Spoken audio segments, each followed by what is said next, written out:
Hikayat Bunga Kemuning. Dahulu kala, ada seorang raja yang memiliki 10 orang putri yang cantik-cantik. Sang raja dikenal sebagai raja yang bijaksana, tetapi ia terlalu sibuk dengan kepemimpinannya. Karena itu, ia tidak mampu untuk mendidik anak-anaknya. Istri sang raja sudah meninggal ketika melahirkan anaknya yang bungsu, sehingga anak sang raja diasuh oleh inang pengasuh. Putri-putri raja menjadi manja dan nakal. Mereka hanya suka bermain di danau. Mereka tak mau belajar dan juga tak mau membantu ayah mereka. Pertengkaran sering terjadi di antara mereka. Ke-10 putri dinamai dengan nama-nama warna. Putri sulung bernama Putri Jambon. Adik-adiknya dinamai Putri Jingga, Putri Nila, Putri Hijau, Putri Kelabu, Putri Oranye, Putri Merah Merona, Putri Biru, Putri Putih, dan Putri Kuning. Baju yang mereka pakai pun berwarna sama dengan nama mereka. Dengan begitu, sang raja yang sudah tua dapat mengenali mereka dari jauh. Meskipun kecantikan mereka hampir sama, si bungsu Putri Kuning sedikit berbeda. Ia tak terlihat manja dan nakal. Sebaliknya, ia selalu riang dan tersenyum ramah kepada siapapun. Ia lebih suka berpergian dengan inang pengasuh daripada dengan kakak-kakaknya. Pada suatu hari, raja hendak pergi jauh. Ia mengumpulkan semua putri-putrinya.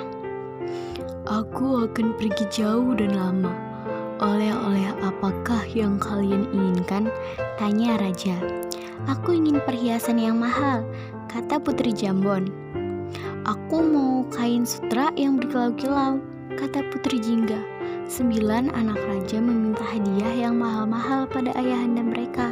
Lain halnya dengan Putri Kuning. Ia berpikir sejenak lalu memegang lengan ayahnya. "Ayah, aku hanya ingin ayah kembali dengan selamat," katanya. Kakak-kakaknya tertawa dan mencemoohnya.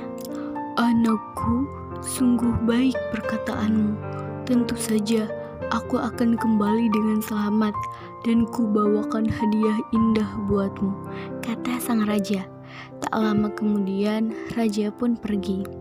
Selama sang raja pergi, para putri semakin nakal dan malas. Mereka sering membentak inang pengasuh dan menyuruh pelayan agar menuruti mereka. Karena sibuk menuruti permintaan para putri yang rewel itu, pelayan tak sempat membersihkan taman istana. Putri Kuning sangat sedih melihatnya, karena taman adalah tempat kesayangan ayahnya. Tanpa ragu, Putri Kuning mengambil sapu dan mulai membersihkan taman itu. Daun-daun kering dirontokkannya, rumput liar dicabutnya, dan dahan-dahan pohon dipangkasnya hingga rapi. Semula inang pengasuh melarangnya, namun Putri Kuning tetap berkeras mengerjakannya. Kakak-kakak Putri Kuning yang melihat adiknya menyapu tertawa keras-keras. "Lihat, tampaknya kita punya pelayan baru," kata seorang di antaranya. "Hai pelayan, masih ada kotoran nih," ujar seorang yang sambil melemparkan sampah. Taman istana yang sudah rapi kembali acak-acakan. Putri Kuning diam saja dan menyapu sampah-sampah itu. Kejadian tersebut terjadi berulang-ulang sampai Putri Kuning kelelahan. Dalam hati, ia bisa merasakan penderitaan para pelayan yang dipaksa mematuhi berbagai perintah kakak-kakaknya. "Kalian ini sungguh keterlaluan. Mestinya ayah tak perlu membawakan apa-apa untuk kalian. Bisanya hanya mengganggu saja," kata Putri Kuning dengan marah. "Sudah, aku bosan, kita mandi di danau saja," ajak Putri Nila. Mereka meninggalkan Putri Kuning seorang diri. Begitulah yang terjadi setiap hari sampai ayah mereka pulang. Ketika sang raja tiba di istana, ke-9 putrinya masih bermain di danau. Sementara Putri Kuning sedang merangkai bunga di teras istana. Mengetahui hal itu, raja menjadi sangat sedih. "Anakku yang rajin dan baik budi, ayahmu tak mampu memberi apa-apa selain kalung batu hijau ini. Bukannya warna kuning kesayanganmu," kata raja. Raja memang sudah mencari-cari kalung batu kuning di berbagai negeri, namun benda itu tak pernah ditemukannya. Sudahlah ayah, tak mengapa, batu hijau pun cantik. Lihat, serasi benar dengan bajuku yang berwarna kuning, kata putri kuning dengan lemah lembut. Yang penting, ayah sudah kembali, akan kubuatkan teh hangat untuk ayah, ucapnya lagi. Ketika putri kuning sedang membuat teh, kakak-kakaknya berdatangan. Mereka ribut mencari hadiah dan saling memamerkannya. Tak ada yang ingat pada putri kuning, apalagi menanyakan hadiahnya. Keesokan hari, putri hijau melihat putri kuning memakai kalung barunya. Wahai adikku, bagus benar kalungmu. Seharusnya kalung itu menjadi milikku, karena aku adalah putri hijau, katanya dengan perasaan iri.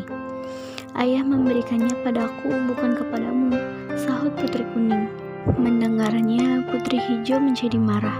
Ia segera mencari saudara-saudaranya dan menghasut mereka. Kalung itu milikku, namun ia mengambilnya dari saku ayah. Kita harus mengajarinya berbuat baik, kata putri hijau. Mereka lalu sepakat untuk merampas kalung itu. Tak lama kemudian, putri kuning muncul. Kakak-kakaknya menangkapnya dan memukul kepalanya. Tak disangka, pukulan tersebut menyebabkan putri kuning meninggal.